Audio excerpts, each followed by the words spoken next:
agus choirte agus chohairthe Cameró Winter an elegant toilet while I'm fearfully fáilte a choroid Trona shop. This is a very special occasion and I just want to welcome you all, especially those who have travelled and most especially Dean and his family.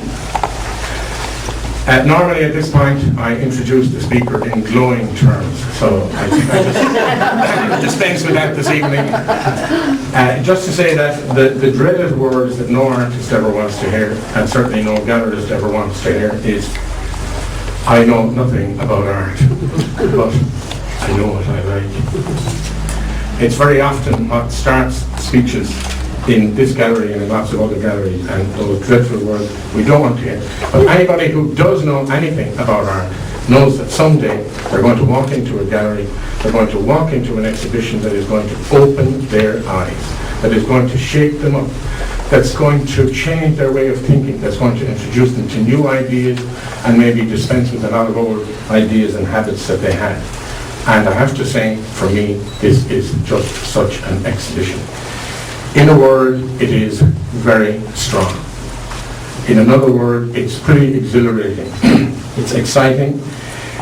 Dean talks in the catalogue, in his extraordinary notes, about the challenge of being original.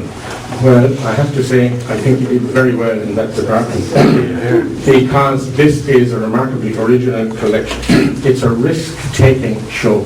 There is nothing cautious about it at all. He brings his own ideas and his notions, his theories into his paintings.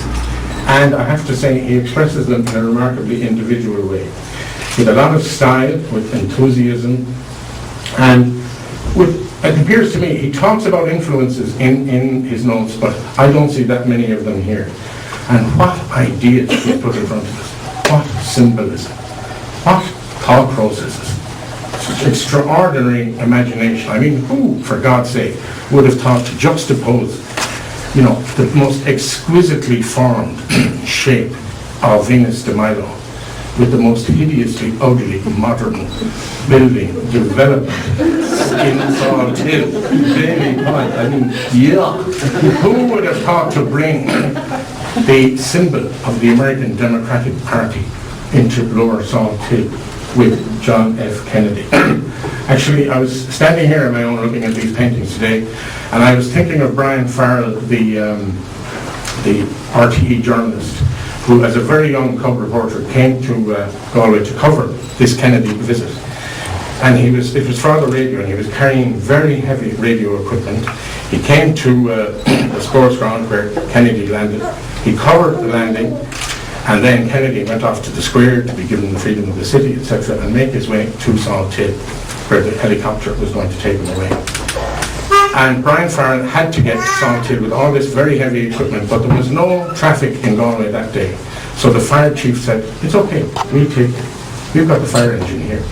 So he got into the fire engine beside the fire chief and beside the driver, and they went down to Lochapollia, heading towards Salt Hill. And a very officious roadblock appeared in front of them. Gardaí and army. You can't go down here because we're doing security for the President of America. Well, we're going to, no, you can't go down there. So the fire chief simply turned to the driver and he said, "Ring the bell, Paddy." And Farrell got to Salt Hill. Who else would have thought of Bruce Lee in Shop Street? Bruce Lee in Shop Street. Or Derry Clare out there now. I have sold 1,000 Derry Clares in my life. And yet, every time I pass that beautiful island in we have art critics here. I see those second ESB poles and wires that desecrate that scene.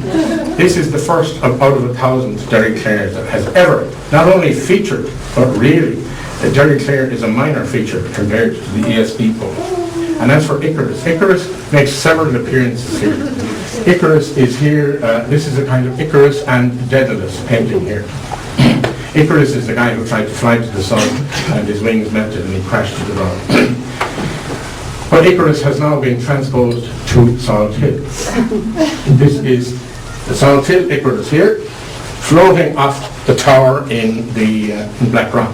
I did it many times myself. In fact, we had a thing we called the birdie dive, which was very difficult because you had to take a run at it. And when you took off into the air, you had to flap your hands and flap your legs, but worst of all, you had to go, which was extremely difficult. But there's more than that in this painting, because Daedalus, being the father of Icarus, has made an appearance here in the shape of the artist's dad. And isn't it a wonderful portrait in the middle of the image there? Look at the list in front of you. Look at the evocative titles. And look around at all the remarkable cultural references and different kinds of periods we have here. I mean, we have Greek mythology, we have apartheid, we have film, we have sport, religion, drugs, politics, and a lot of the everyday. And in front of us, on the walls here, I hear you, Oliver, you can see. Lots of very keen observation, I think. A strange mixture of serious, of very droll, images of fun, satire abounds, as does nostalgia, and foresight, strangely enough. Just look at an image over there in the corner called Negative Equity. Negative Equity was actually painted about 12 months ago. I think these images evoke really the mystery without which the world wouldn't exist in the sense that it does.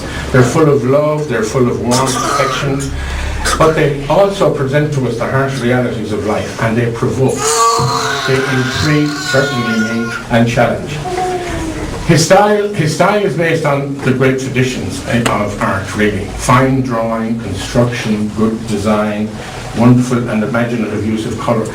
But also mixed in with it is a much freer and looser and much more painterly style, which gives us a very strange kind of combination with, I have to say, a Galway accent, because Galway is one of the major features in this exhibition. These are cutting-edge paintings, I think.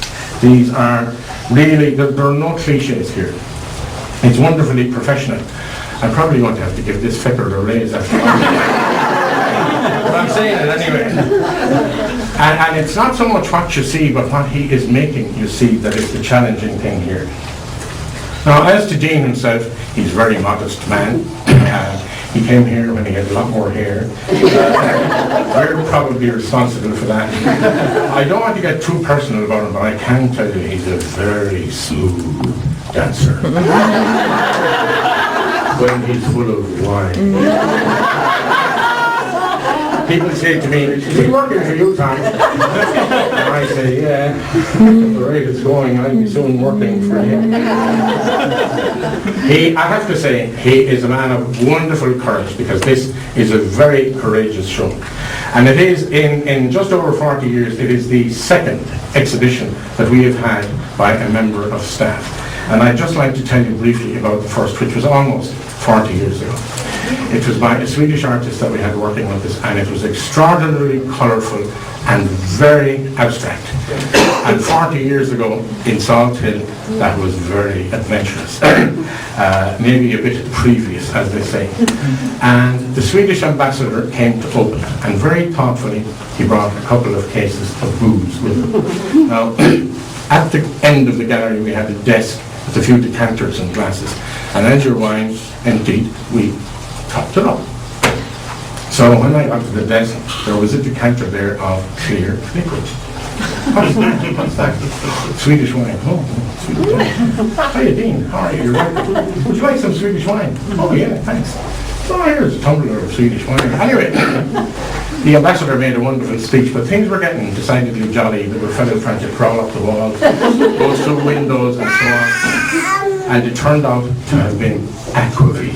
Oh, Jesus, so we're drinking tumblers, half pints of aquavit. So the following morning, this man came into the gallery, and he was without question the sickest, most hungover man I have ever seen in my life. I can't really, oh, Jesus. Oh, do you know something, Tom? I have a terrible feeling that You did. Which one?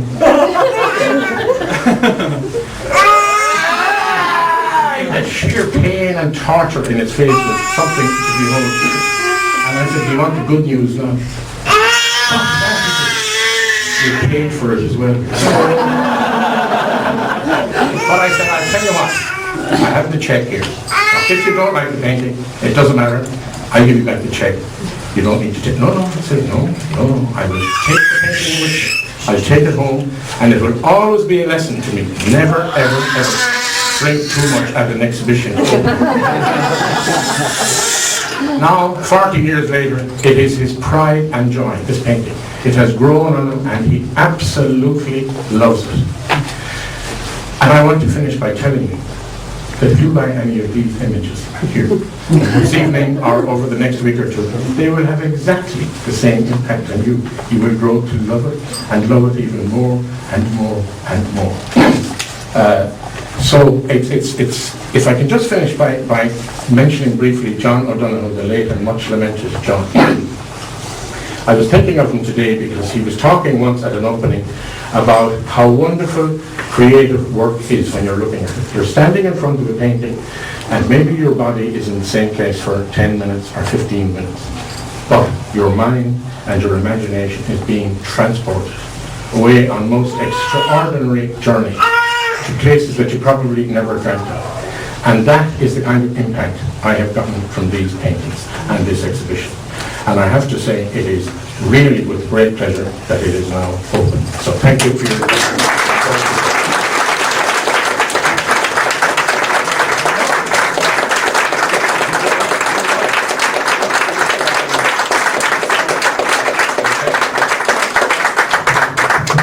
The statement is all over the wall, but he wants to give the living. I just want to thank everybody very, very much for coming, and Tom and all the Kennys for the great opportunity, and Dagmar for everything else. Basically, if it's an achievement at all, it's both of ours. So, thanks a lot.